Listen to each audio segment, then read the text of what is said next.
Vivemos um momento histórico, mas histórico porque vivemos crises. E crises, na maioria das vezes, presidente, significam mudanças. Os fundamentos jurídicos para o afastamento da presidente vêm sendo exaustivamente dissecados, comentados e contextualizados. Mas para quem vai votar pelo afastamento, convém ao menos repetir, senhor presidente. Houve o crime de responsabilidade contra a Lei de Responsabilidade Fiscal, uma lei que à época, início deste século, há 15 anos, 16 anos, esta lei foi extremamente festejada porque foi uma lei que veio para controlar os gastos dos gestores públicos.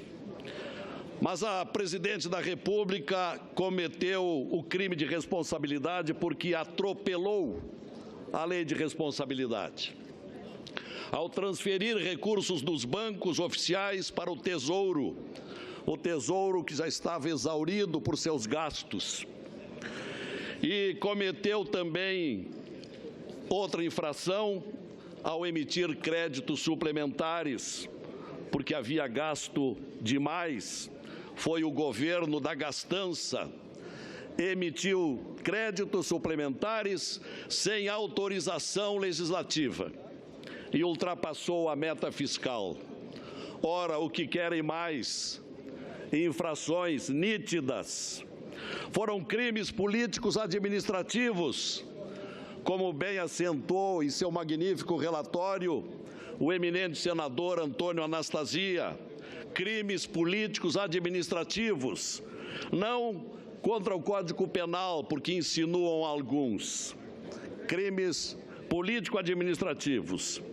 E houve uma sequência de avaliações que não sei por que continuamos falando tanto, depois que opinou por crime o Tribunal de Contas da União, o procurador do Ministério Público do Tribunal de Contas, em brilhantes pronunciamentos, Júlio Marcelo de Oliveira. Se pronunciou a Câmara dos Deputados por 367 votos, se pronunciou a Comissão do Senado, se pronunciaram os juristas promotores do impeachment. Uma diversificada série de opiniões a respeito do crime de responsabilidade.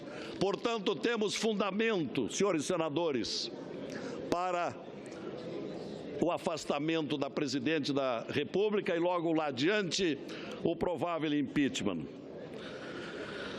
Falam, senhor presidente, que está se destituindo uma presidente que conquistou 54 milhões de votos. Ora, mas será que não veem que as pesquisas de opinião repetidamente têm mostrado que a presidente hoje tem aprovação apenas de 10% da população? Portanto, a presidente eleita com 54 milhões, hoje teria, quando muito, 10 milhões de votos, porque frustrou as expectativas, frustrou o eleitorado, escondeu a realidade econômica do Brasil e se valeu de uma campanha extremamente rica, uma campanha sedutora, por uma propaganda de televisão incomparável. As pessoas diziam: eu quero viver no país da propaganda da Dilma, porque de fato teve a disponibilidade de milhões e milhões do Caixa 2. Foram carreados para a campanha da presidente eleita recursos das empreiteiras, recursos dos empresários amigos, e isto teve uma natural repercussão na sua eleição. Estes dados não estão sendo trazidos por mim aqui nessa tribuna do Senado. Estes dados foram repetidos por incontáveis delações premiadas, verbas que foram achacadas dos empreiteiros, de empresários camaradas e que facilitaram esta eleição e receberam em retribuição as negociatas dos superfaturamentos. Afora a fartura de recursos para a campanha tão rica do país da propaganda, Dilma prometia também na sua campanha que teríamos o ano de 2015 com superávit primário. Não foi o que aconteceu. Terminamos o ano passado com um déficit de 119 bilhões de reais. Portanto, as consequências estão aqui hoje para serem julgadas e não apenas o crime de responsabilidade. Eu entendo que o Brasil está desejando a análise do conjunto da obra, como se convencionou chamar. Dilma lançou o Brasil no descrédito. Hoje nós estamos na América do Sul, senhor presidente, apenas à frente da Venezuela. E a América do Sul possui 10 países.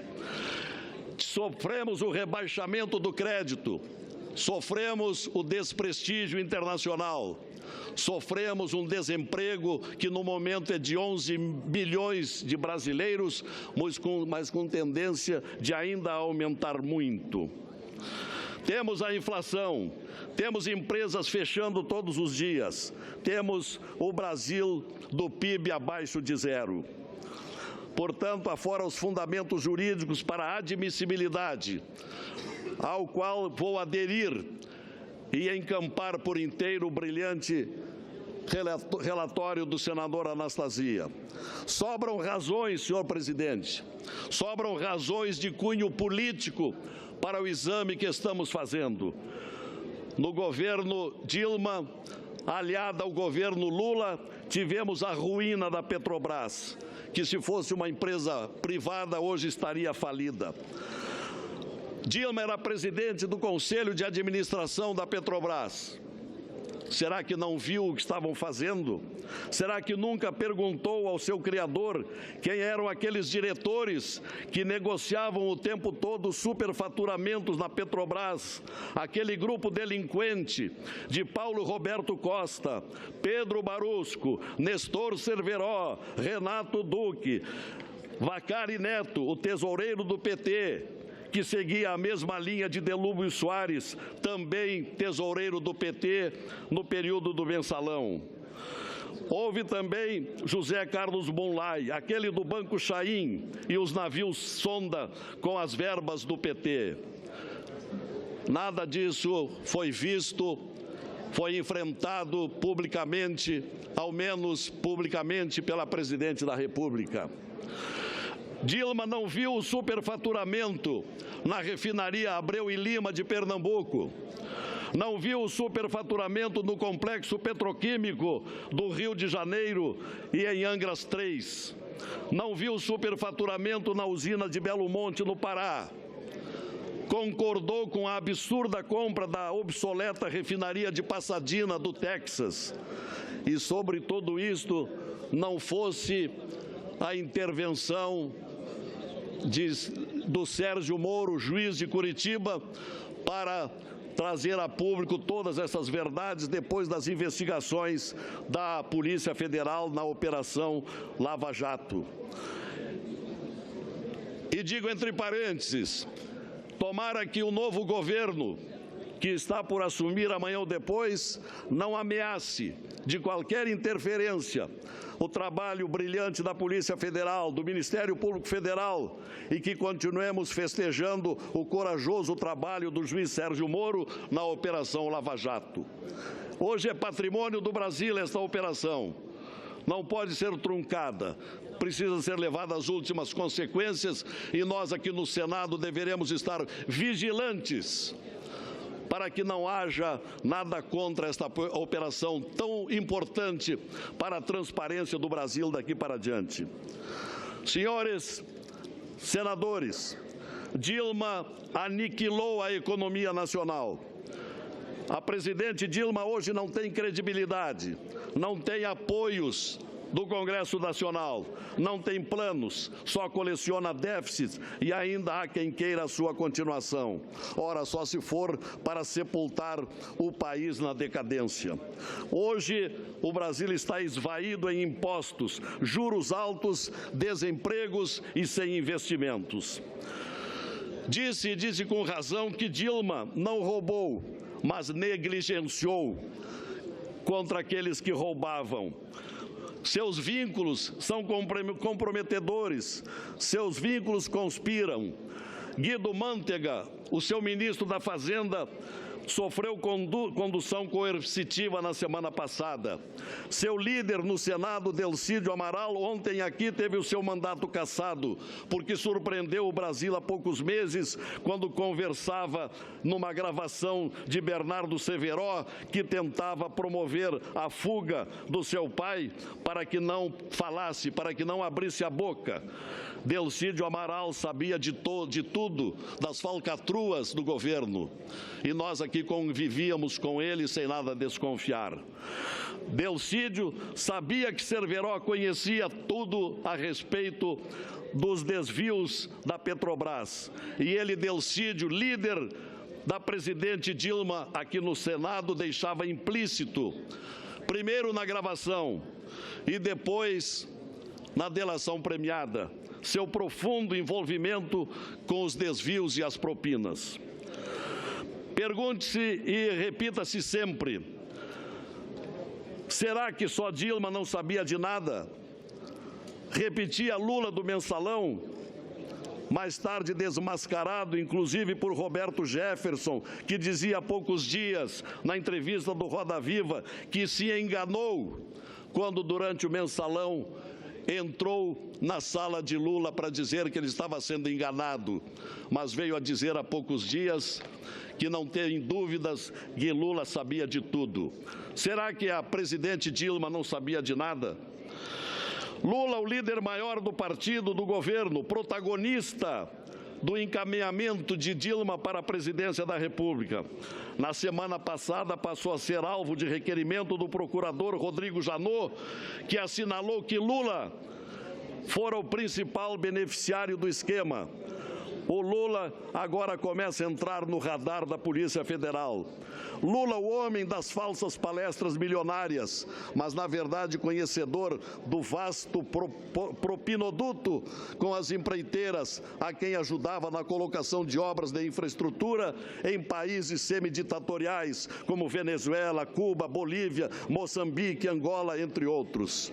Lula se transformara em relações públicas de luxo dos grandes empreiteiros, anunciando obras no exterior e intermediando financiamentos do BNDES. Naturalmente, não fazia nada disso de graça. E constante companheiro de Marcelo Odebrecht, o que já diz muito.